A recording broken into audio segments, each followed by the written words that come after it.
श्री गुरुवे नमः।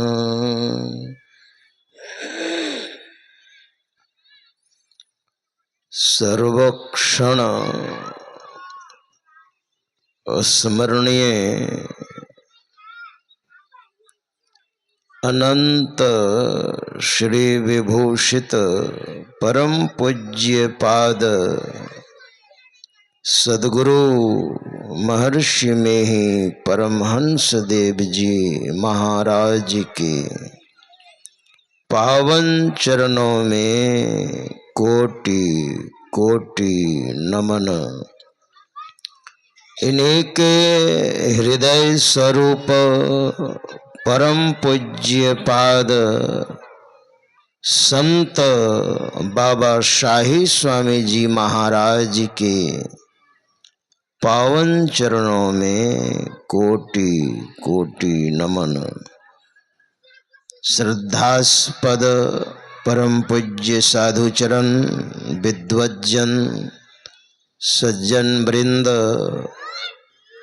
आदरणीय माताओं तथा भक्तिमती बहनों, प्रेम से और जोर से सद्गुरु महाराज की जय जयकार करें। श्री सद्गुरु महाराज की जय। तो बच्चों को बगल में बच्चा बैठा हुआ है भाई, बच्चे को शांत किया जा भाई।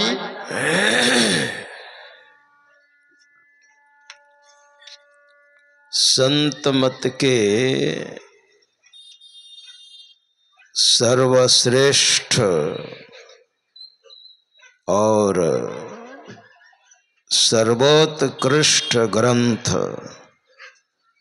सत्संग योग से हम लोग पाठ सुन रहे थे। तत्पश्चात महापुरुषों के मुखार बिंद से हम लोगों ने प्रवचन भी सुना। आइए थोड़ी देर में भी आपकी सेवा करूंगा। थोड़ा आवाज को बनाइएगा, रिटर्निंग आवाज को।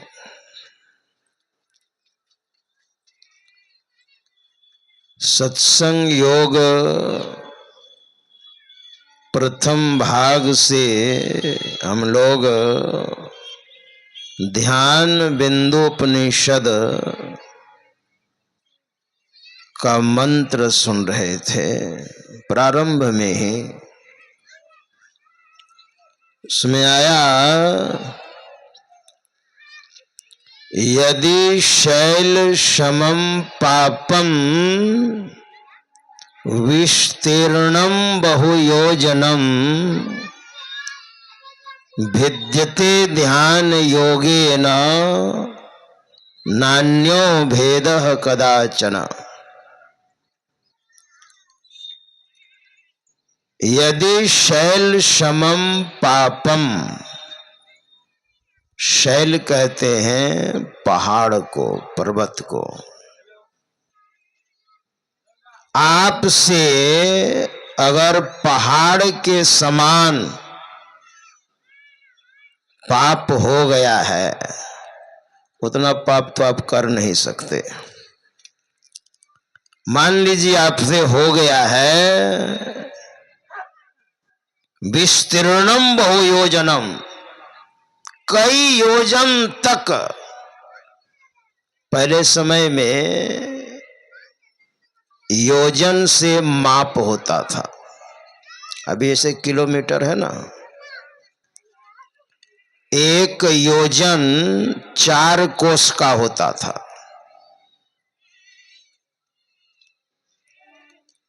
और एक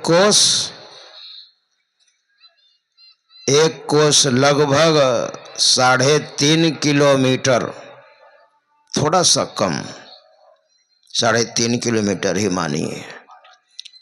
यहां पर योजन बताया गया है, कई योजन तक पहाड़ के समान अगर आपके जीवन में पाप हो गया है तो विद्यते ध्यान योगे न, ध्यान योग से उसको खंड खंड करके समाप्त किया जा सकता है। नान्यो भेद कदाचन, और दूसरा कोई उपाय नहीं है, कोई दूसरा रास्ता नहीं है। ध्यान बिंदु उपनिषद के ऋषि कहते हैं। देखिए, अब बात आई ध्यान। ध्यान क्या है और ध्यान कितने प्रकार के होते हैं? हमारे यहाँ संत मत में ध्यान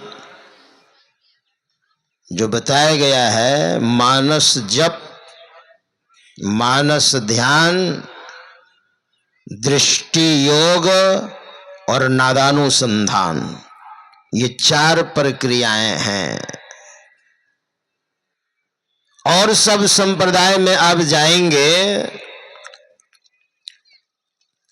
तो कोई कहते हैं कर्म योग से, कोई महात्मा कहते हैं ध्यान योग से, कोई महात्मा कहते हैं लय योग से, कोई महात्मा कहते हैं ज्ञान योग से। बहुत तरह के विचार हैं, लेकिन मुख्य रूप से ध्यान की जो प्रक्रिया है ये 4 है। जैसे हम ध्यान करने बैठते हैं तो पहले मंत्र बोलते हैं, है ना, उसका अर्थ होता है, ऐसे नहीं है, निरर्थक नहीं है। द्रव्य में यज्ञ में भी मंत्र बोला जाता है, जहां पर हवन होता है, वो भी निरर्थक नहीं है। अब देखेंगे, गौर किए होंगे, जहां यज्ञ होता है भले मंत्र अभिमंत्रित करने वाले जो विद्वान पंडित होते हैं उनके जीवन में गुरु नहीं है तो लघु शंका जाएंगे तो पानी नहीं लेंगे। तिरंगा भी खा रहे हैं, पान पराग भी खा रहे हैं, खैनी बीड़ी सब चल रहा है और हवन भी चल रहा है, क्योंकि उनके जीवन में गुरु नहीं है। लेकिन मैंने देखा है भगवान शंकराचार्य के निरंजनी अखाड़े, वायु अखाड़ा, वे लोग पानी लेकर के लघु शंका जाते हैं शुद्धता के ख्याल से। ऐसा है, अगर जीवन में गुरु हो, वो भी गुरु सच्चा गुरु, झूठा गुरु नहीं। 1990 में जब कोप्पा घाट छोड़ करके मैं हिमालय की यात्रा मैंने की, तो वहां पर हम लोग बहुत छोटे छोटे थे, मेरे साथ एक साथी था। 1990 की बात बता रहा हूं, उत्तरकाशी। एक बूढ़े महात्मा आए हम लोगों को देख करके और कहा, है महात्मा जी, गुरु बनाए हो गुरु? तो हम दोनों ने सोचा ये क्या बोलना चाहते हैं, लगता है हम लोगों को चेला बनाना चाह रहे हैं ये। तो हम दोनों ने विचार किया, ना ना, कोई गुरु कहाँ है, कहाँ हमने गुरु बनाया है। कहा कि मैं तुम दोनों का गुरु बन जाऊंगा। तो हम लोगों ने कहा क्या क्या लगेगा उसमें? कहा ज्यादा नहीं, 1 नारियल और 5 रुपये, बस मैं गुरु बन जाऊंगा। हमने कहा, हम दोनों ने कहा, ओ पान दिया, फूल दिया और दिया पैसा, और 3 फूंक फूंक दिया, बाघ हो या भैंसा, यही गुरु। और भीतर भीतर हम लोग तो इतने परिपक्व थे ना, कोप्पा घाट से निकले हुए थे। हम लोग दोनों सोच रहे थे चले बने तो आप कोई चला बना लें हम लोग, है ना। हम लोग चेला बनने वाले हैं, इतने पक्के गुरु के चेला हैं कि नहीं के चेला बनने वाले नहीं। हमें तो ऋषिकेश में लोभ भी मिला था जबरदस्त। मुझे लगता है मेरी जगह पर कोई और होता ना तो चले बह गया होता। मेरी एक्टिविटी, मेरा व्यवहार देख करके जिस आश्रम में मैं रहता था, अध्ययन कर रहा था, तो मुझे कहा भागवतानंद क्या रखा है संत मत में, आ जाओ मेरा चेला बन जाओ। मेरे जितने भी शिष्य हैं ना, सारे के सारे शिष्य गृहस्थ है और देख रहे वाली साल मकान क्या होगा, ये इतनी संपत्ति क्या होगी। यहाँ आश्रम है, गंगोत्री में आश्रम है, कोई सन्यासी शिष्य नहीं। मैं मर जाऊंगा तो ये क्या होगा, सरकार ले लेगी। इसलिए तुम योग्य हो और तुम मेरा शिष्य बन जाओ। अभी तुमको मैं लिख देता हूं गंगोत्री का आश्रम। 1991 में कहा था, अभी तुम्हारे नाम लिख देता हूं और मेरे मरने के बाद ये सारी संपत्ति तुम्हारी हो जाएगी। जानते मैंने क्या कहा था उनको? महाराज आपका बहुत लाड़ प्यार दुलार मुझे प्राप्त हुआ। मैं जब अध्ययन करने के लिए जाता था तो आपको प्रणाम करके जाता था और आप मुझे बराबर पूछते थे, कहो भागवतानंद कलम चाहिए, कॉपी चाहिए, पैसे चाहिए। आपका लाड़ द्वार पुचकार बहुत हमें प्राप्त हुआ और आपके प्रति मेरी श्रद्धा भी थी। आप पूज्य हैं, मैं आपको प्रणाम करके जाता था। आपके आश्रम में आपने मुझे शरण दी, रह करके अध्ययन कर रहा हूं, लेकिन शिष्य मैं बनने के लिए नहीं आया हूं। कि नहीं कहा, क्योंकि हमारे गुरु जो है वो तो महान है। इस घोर कली काल में महान संत हैं सदगुरु महर्षि में ही परमहंस देव जी महाराज, उनको छोड़ करके और किन्हीं को मैं गुरु नहीं। अगर उनकी ही कृपा से तो मैं यहां आया हूं, अगर उनकी कृपा नहीं होती, वे हमें ज्ञान नहीं दिए होते, तो मैं यहां कहां से आता। आप मुझे कह रहे हैं कि मेरा शिष्य बन जाओ, मैं आपका आश्रम छोड़ करके परसों जा रहा हूं। मैं किन्हीं का शिष्य बनने नहीं आया हूं। वो कभी नहीं सोचे होंगे, वो उनको भी प्रेशर था, गुस्से में क्या कहा, तो अभी चले जाओ। मैंने कहा ठीक है अभी जाता हूं। फिर मैं और जितने मेरे गरम तो थे सारे बैग में डाला और कंधे में लिया, कमंडल लिया और दोबारा प्रणाम करने के लिए फिर गया। मैंने कहा महाराज प्रणाम, और मैं अब जा रहा हूं। बस इस आश्रम में इतनी दिनों तक मेरा दाना पानी था। वो क्या कहते हैं, भागवतानंद तुम तो नाराज हो गए। अच्छा मेरा शिष्य नहीं बनना, तुम यहीं रहो, तुम्हारे जैसे महात्मा तुम यहीं रहो। मैं कभी नहीं कहूंगा तुमको शिष्य बनने के लिए, लेकिन मेरे आश्रम को छोड़ करके मत जाओ, नहीं तो वीरान हो जाएगा मेरा आश्रम। भागवतानंद मत जाओ। मैंने कहा जी नहीं, अब तो मैंने सोच लिया है, आपका आदेश भी हो गया है, मैं अब नहीं रुकूंगा। और मैं वहां से चल दिया और आज तक उनसे नहीं मिला मैं। बोलिए, हमारे ऐसे महान गुरु, इनको मैं छोड़ करके दूसरे को गुरु बनाऊं संसार की संपत्ति के लोभ में। मेरे कहने का मतलब कि हमारे यहां जो पद्धति है, साधना पद्धति है ना, ये बहुत बेजोड़ है।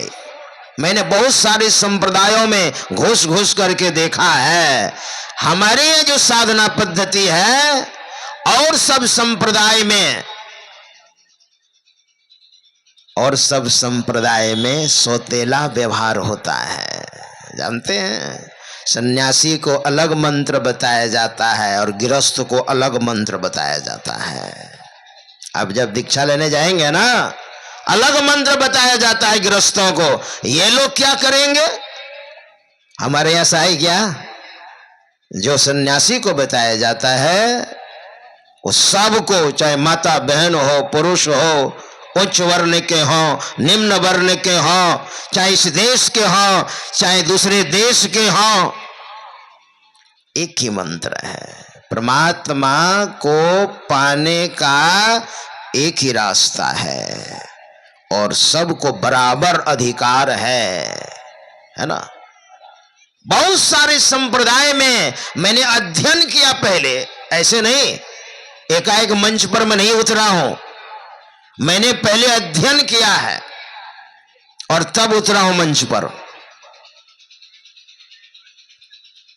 मैंने केदारनाथ, बद्रीनाथ, गौमुख, गंगोत्री, गंगोत्री तो नीचे है, गंगोत्री, गौमुख गया, यमुनोत्री गया शुरू में और अध्ययन किया क्या है आखिर हकीकत। देखिए, जब तक आप जानिएगा नहीं ना, आदमी बह जाते हैं, है ना। सत्संग भी सुन रहे हैं और शीतला माँ के पास जाकर के वहां भी मांगेंगे और गुरु महाराज के आगे आए तो यहां भी मांगेंगे। हम ये नहीं कहते हैं कि हम लोग देवी देवता को नहीं मानते हैं, प्रणाम सबको कीजिए आप, शिष्टाचार है, लेकिन जब भी मांगेंगे तो हम गुरु महाराज से ही मांगेंगे। हमारे परम पूज्यपाद बाबा साईं स्वामी जी महाराज ने कहा, गुरुदेव जब भी मैंने मांगा है तो आपसे ही मांगा है, हाथ पसारा है तो आपके आगे हाथ पसारा है, किसी और के आगे नहीं। एक निष्ठता। इसका मतलब हम कोई देवी देवता को नहीं मानते हैं, नहीं नहीं, ऐसी बात नहीं है। वो बड़े हैं, वे लोग हमसे बहुत बड़े हैं, उनको हम प्रणाम करते हैं। हमारे गुरुदेव ने प्रणाम किया ना, सब संतन की बड़ी बलिहारी।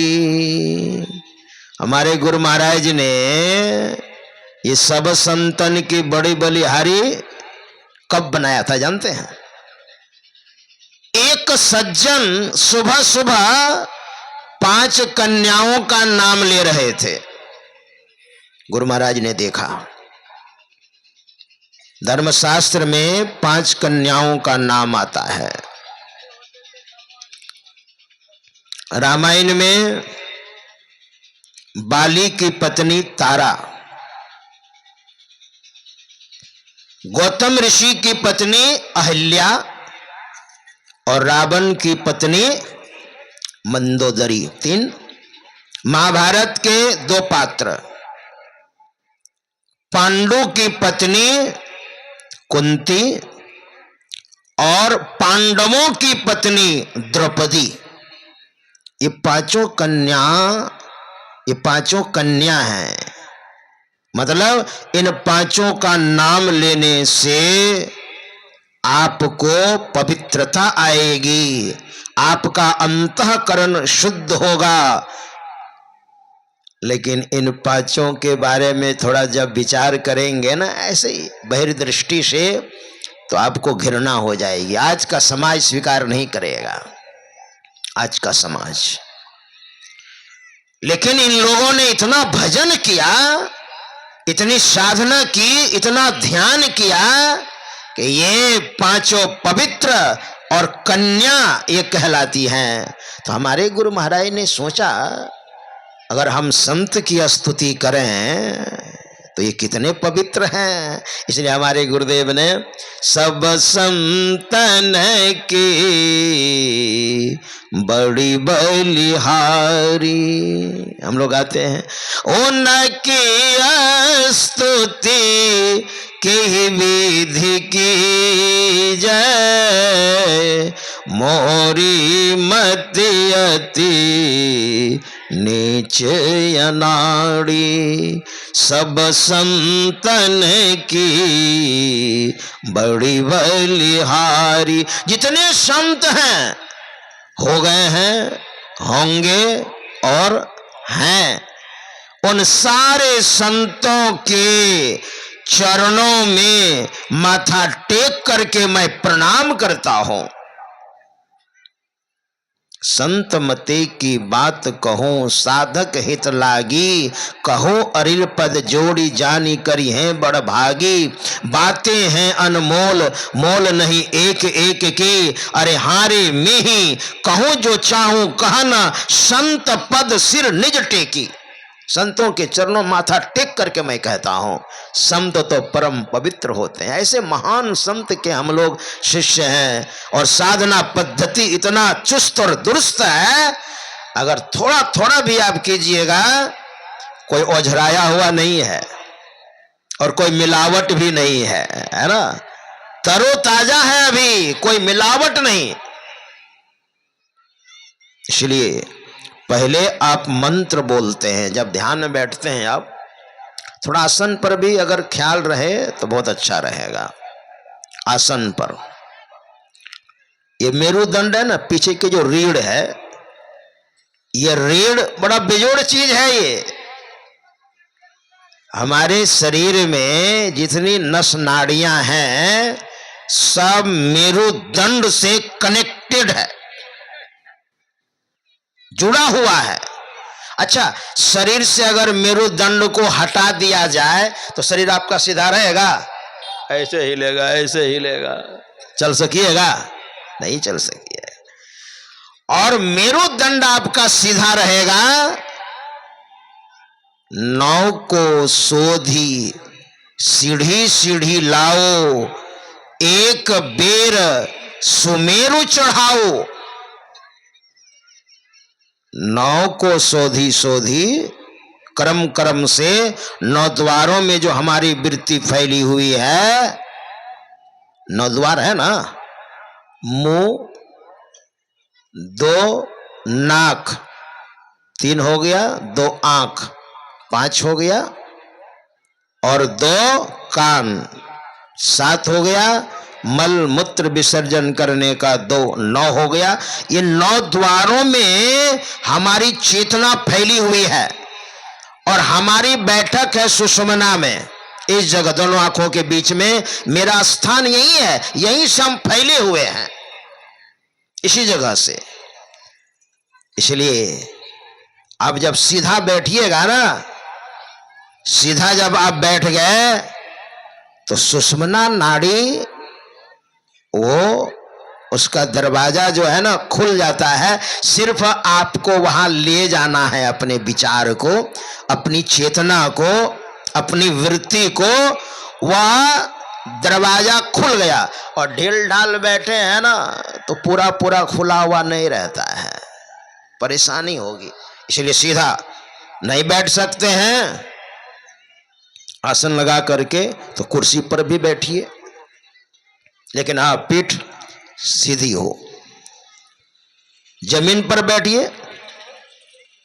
कल मेरे पास एक भक्त आए, कहा बाबा ऐसे नहीं बैठ सकते हैं, तो वो वज्रासन होता है ना, भोजन के बाद जो बैठते हैं, इसमें बैठ सकते हैं। मैंने कहा क्यों नहीं, लेकिन हाँ मेरुदंड सीधा हो, ये मेरुदंड जो है ये सीधा हो। अगर शुरू शुरू में परेशानी है, बाएं पैर को नीचे कीजिए, दाएं पैर को ऊपर कीजिए, इसको सुखासन बोलते हैं। और जब भी बैठिए सीधा होकर के बैठिए। अगर आप पद्मासन में बैठ सकते हैं थोड़ी देर, वो थोड़ा कठिन है, ये सुखासन ठीक है। जब भी बैठिए सीधा बैठिए। देखिए पहले के जमाने में अपने बेटे का रिश्ता करने के लिए जब जाते थे तो कन्या पक्ष से लड़का पक्ष पूछते थे, आपकी बेटी को हम रिश्ता जोड़ने जा रहे हैं, तो आपकी बेटी को बैठने आता है, सोने बैठने आता है? तो इसमें राज है। तो जो नहीं समझते थे ना वो गुस्से में आ जाते थे, हाँ मेरी बेटी को बैठने नहीं आता है, मेरी बेटी को सोने नहीं आता है, ये क्या बात करते हैं आप? अरे समझते बैठने आता है, 10 आदमी के सामने में कैसे बैठा जाएगा? 10 आदमी के बीच में बैठना है, जैसे यहीं बैठे हैं, पैर फैला करके बैठिएगा, कैसा लगेगा? बहुत बार लोग बैठ भी जाते हैं, दर्द करता है, घुटना उठना, तो फैला देते हैं, लेकिन उनको भी खराब लगता है, हम ठीक नहीं कर रहे हैं क्या? हमसे बड़े आदमी हैं और पैर उधर करके बैठे हैं। 10 आदमी के बीच में कैसे बैठिएगा? बोलने आता है? 10 आदमी के बीच में कैसे बोलिएगा? शिष्टता है कि अशिष्ट है? मतलब 10 आदमी के बीच में बैठिए तो आसन लगा करके बैठिए, ठीक से, कोई दिक्कत नहीं है। बड़े हैं छोटे हैं आप, और जैसे तैसे बैठ गए नहीं, इसलिए बैठने आता है। सोने आता है आपकी बेटी को? मतलब घर के सारे आदमी जब विश्राम में चले जाए तो घर की गृहिणी तब विश्राम करती है। घर की गृहिणी सबको खिलाने के बाद तब स्वयं खाती है, लक्ष्मी होती है घर की, है ना? एक लक्ष्मी चरित्र पुस्तक मैंने पढ़ा था, बंगाल गया था तो लाया था, वो पुस्तक मेरे पास अभी भी है कि घर की जो लक्ष्मी है वो बाद में खाती है। ये नहीं कि बनाते बनाते एक थाली खा लिया फिर दूसरे को खिला दिया तो आपके घर में दरिद्री घुस जाएगी, ऐसा मत कीजिएगा। कोई दूसरा पदार्थ खा लीजिए जो बना है, बड़ों को खिला करके तब स्वयं खाना। सब आराम में चले जाए तब विश्राम में जाना। आजकल तो कमरे अलग अलग होते हैं, ऐसा है। 10 आदमी के बीच में बढ़िया से बैठना, 10 आदमी के बीच में शिष्टता के साथ बोलना, और कहां पर खड़ा होना है कहां नहीं होना है, ये सारा ज्ञान है आपकी बेटी को।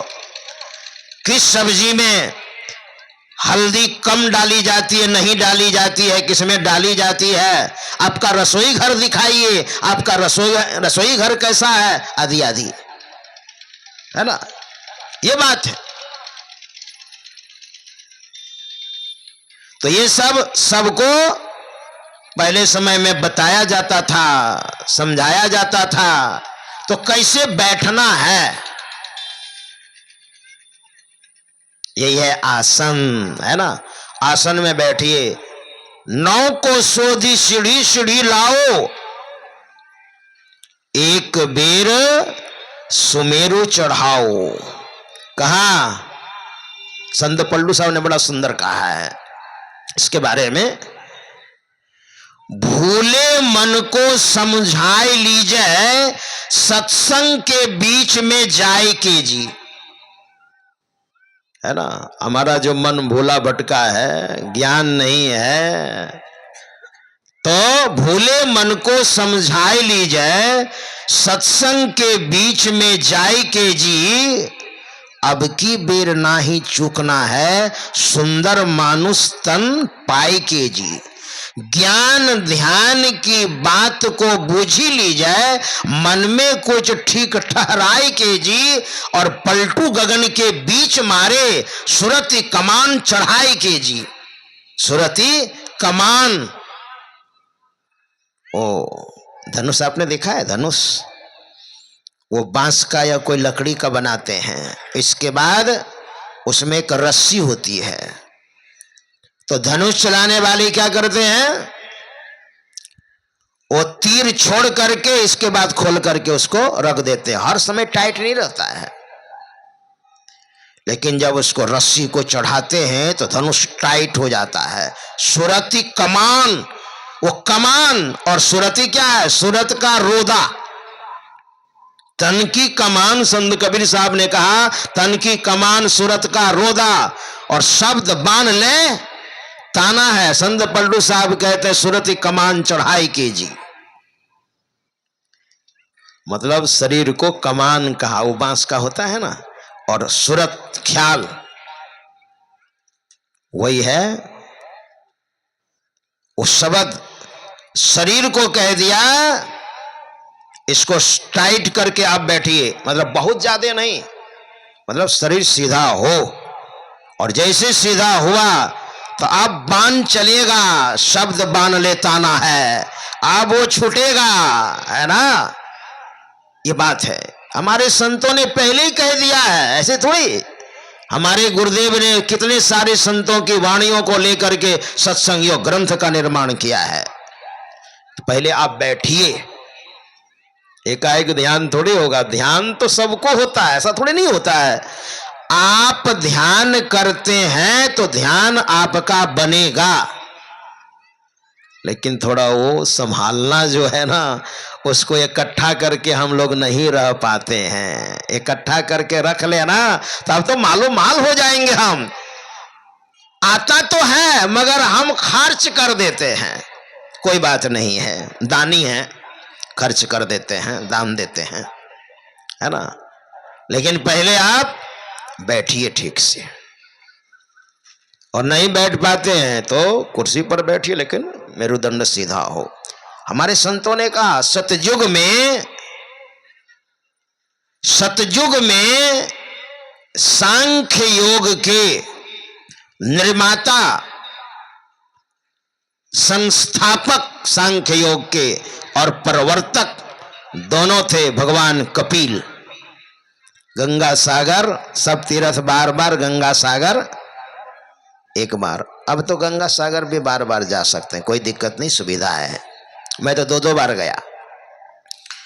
तो भगवान कपिल को उनकी माता ने, सतयुग का प्रसंग है, उनकी माता ने भगवान कपिल से कहा आप को मैंने जन्म दिया है, वैसे तो रिश्ते में आप मेरे पुत्र हैं, लेकिन पुत्र की तरह मैं आपको नहीं मानती हूं।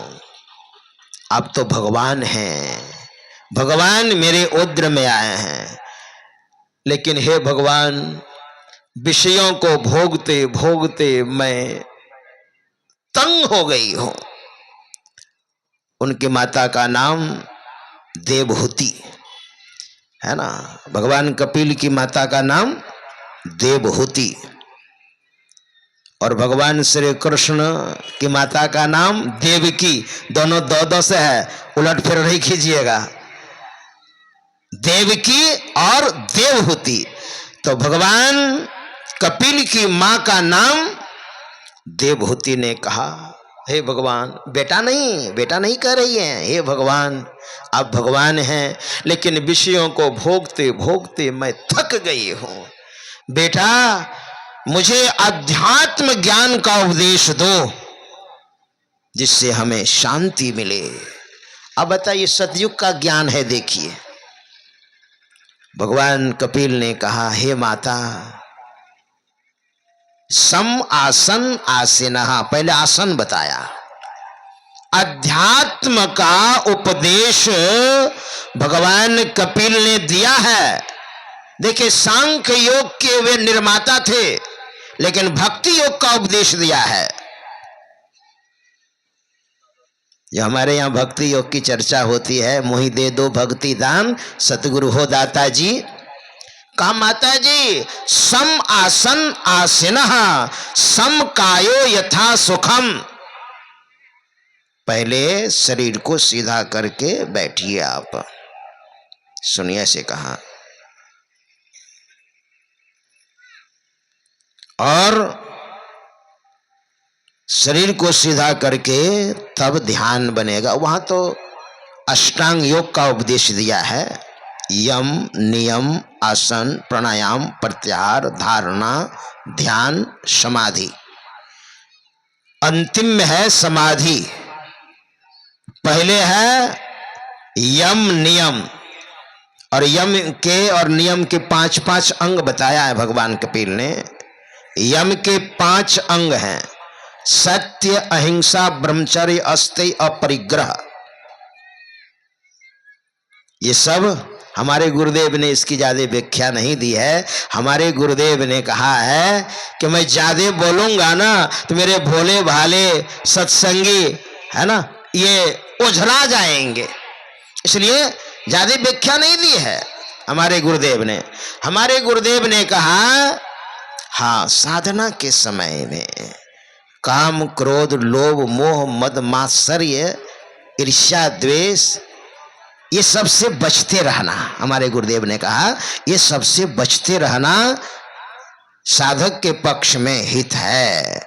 और गुरु के बताए अनुसार स्वावलंबी जीवन व्यतीत करते हुए अपनी कमाई से अपना जीवन निर्वाह करते हुए भजन ध्यान करेंगे, आपका कल्याण होगा। लेकिन अष्टांग योग है ये, सत्य, अहिंसा, ब्रह्मचर्य, अस्तेय, अपरिग्रह, इसके बगैर साधना में आगे आप नहीं बढ़ सकते हैं।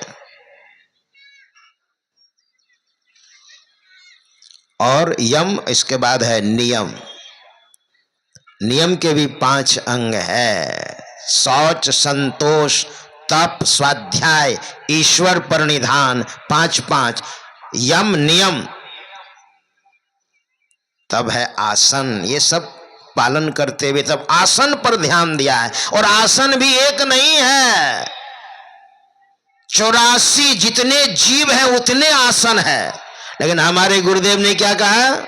सुखासन। हम लोग जो बैठे हैं सुखासन, लेकिन मेरुदंड सीधा हो, ये पीठ की रीढ़ सीधी हो। और भजन वेद लिए हैं तो बस पहले आप जप करें। जप में भी कैटेगरी है, आसन में भी कैटेगरी है, जप में भी कैटेगरी है। जप भी 3 प्रकार के हैं। हठात मानस ध्यान नहीं होगा, हमको भी नहीं होता था पहले, जब दीक्षा लिए थे ना तो मानस ध्यान होता ही नहीं है, बड़ी मुश्किल। तो एक पुराने सत्संगी थे, उसने कहा कमरे में घुस करके और बोल बोल करके करो वही मंत्र को, वही मंत्र है, मंत्र एक ही है, उसको बोल बोल करके बोलिए। जो मंत्र बताया गया है इससे आगे खुल करके बताने का नहीं है। कमरे में घुस जाइए और अंधाधुन बोलिए मंत्र को, छोटा मंत्र है। और जब बहुत बोलिएगा ना, बहुत बोलिएगा, बहुत बोलिएगा, जरा घड़ी देखें,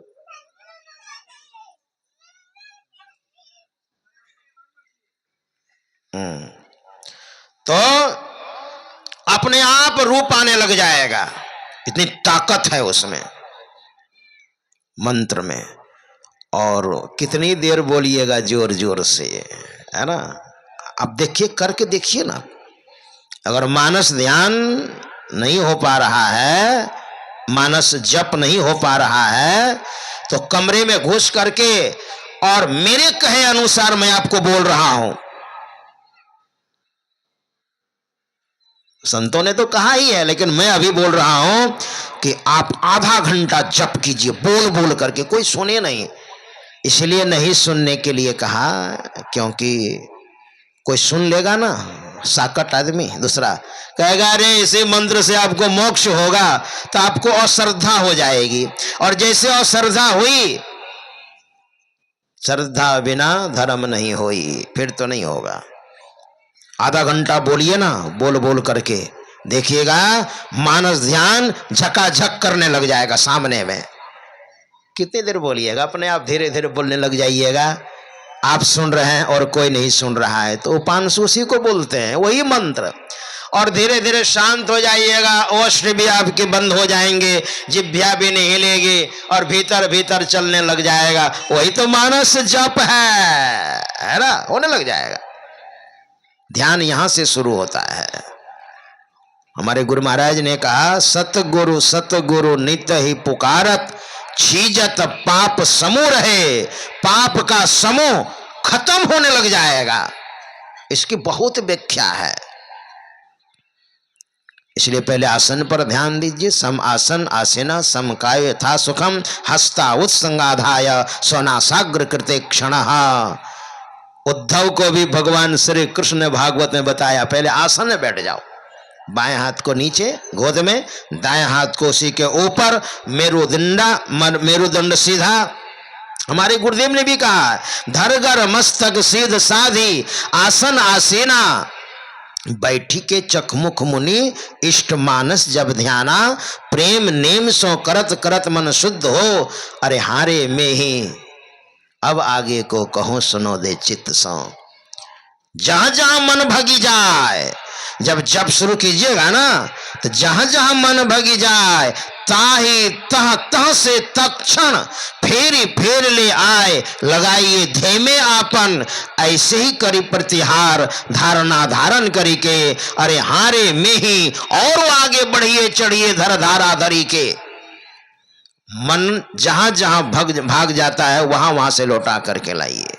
धर धर धर की धार सारथी चेतना, और धर धर धर का खेल जतन करी देखना। अब तो देखना है दृष्टि योग में, धर में सुख मन घाट दृष्टि ठहराई के, अरे हारे में ही यही घाटे चढ़ी जाओ धराधर धाई के। थोड़ा जप थोड़ा मानस ध्यान किया और दृष्टि योग करने लग गए। गुरु महाराज कहते हैं तजो पिंड चढ़ जाओ ब्रह्मांड ही वीर हो, पेलो सुखमन दृष्टि शिस्त ज्यों तीर हो, बिंदु नाद अगुवाई तुम्हें ले जाएंगे, अरे हारे में ही ज्योति मंडल सह नाद की सैर दिखाएंगे। ज्योति मंडल की सैर झकाझक झांकिए, तिल ढिग जुगनो ज्योति टकाटक ताकिए, होत बिज उजियार नजर थिर ना रहे, अरे हारे में ही सुरत कांपती रहे, ज्योति दृढ़ क्यों गहे। ज्योति हिल रही है। तो गुरु महाराज कहते हैं दृष्टि योग अभ्यास अति ही करत कपनी सहजै छुटे, प्रोढ़ होवे सुरत तिल दरवाजा टूटे, नजर के जोर से, अरे हारे में ही लगे टकटकी खूब जोर बर जोर से। कमजोर आदमी से नहीं होने वाला है। देख रहे हैं गुरु महाराज जो बोल रहे हैं, लगे टकटकी खूब जोर बर जोर से, ताकत रहेगी तब ना। कोयला पानी से पहले इंजन चलता था, है ना, और इंजन जब चलता है तो कितनी सारी बोगियों को इंजन खींचता है। आवाज कैसी होती जानते हैं? फक फक, वो मारता है धक्का, है ना, तब इंजन आगे बढ़ता है, तब बोगियां उसके पीछे। वही गुरु महाराज कह रहे हैं दृष्टि योग अभ्यास अति ही करत बहुत, कपनी सहजै छुटे प्रोढ़ होवे सुरत, मतलब बहुत मजबूती के साथ, अरे हारे में ही लगे टकटकी खूब जोर बर जोर से। फिर इसके आगे क्या कहा? तारा सा ध्वनि धार टेम दीपक भरे, खुले अजब आकाश अजब चांदनी भरे, पूर अचरजी चंद सहित ध्वनि कस लगे, अरे हारे में ही जाने सोई धीर वीर साधन पगे। जो साधन में आगे बढ़ जाते हैं, साधन में पगी जाए, अति ही गंभीर हो या तन सुधि नहीं रहे, धीर बर वीर हो सांझ भोर दिन रैन कछु जाने नहीं, अरे हारे में ही बाहर जड़वत रहे माही चेतन सही। बाहर से तो जड़वत और अंदर में एकदम सतर्कता, सब जानिएगा आप। जा सम्मुख या सूर्य अमित अंधार है, ऐसो सूर्य महान चंद हद पार है, होत नाद अति घोर शोर को कहे, अरे हारे में ही महानगाड़ा बजे घन हो गरजत रहे। आगे शून्य समाधि नाधि नाद की लहे संत का दास जाय सुधि आदि की, मीठी मुरली सुने सुरत के कान से, अरे हारे में ही बड़ा कोतूहल होई ध्वनि के ध्यान से। गुरु महाराज जिस समय साधना करते थे क्रमबद्धता के साथ गुरु महाराज ने कहा है आगे बढ़ते जाइए बढ़ते जाइए बढ़ते जाइए, अंतिम में मोक्ष हो जाएगा, आपका कल्याण हो जाएगा। यही एक रास्ता है ध्यान। यदि शैल समम पापम विस्तीर्णम बहु योजनम विद्यते ध्यान योगेन नान्यो भेद कदाचना। कई योजन पहाड़ के समान यदि पाप हो गया है तो ध्यान योग से नष्ट होगा और दूसरा कोई उपाय नहीं है। यही ध्यान बिंदु उपनिषद के ऋषि कहते हैं, हमारे गुरु महाराज कहते हैं, और जो संत हो गए होंगे हैं, सारे संतों का यही एक विचार है, यही है संत मत। श्री सद्गुरु महाराज जी की जय। अभी का सत्संग आरती गान के पश्चात संपन्न हो जाएंगे और पुनः फिर 10 बजे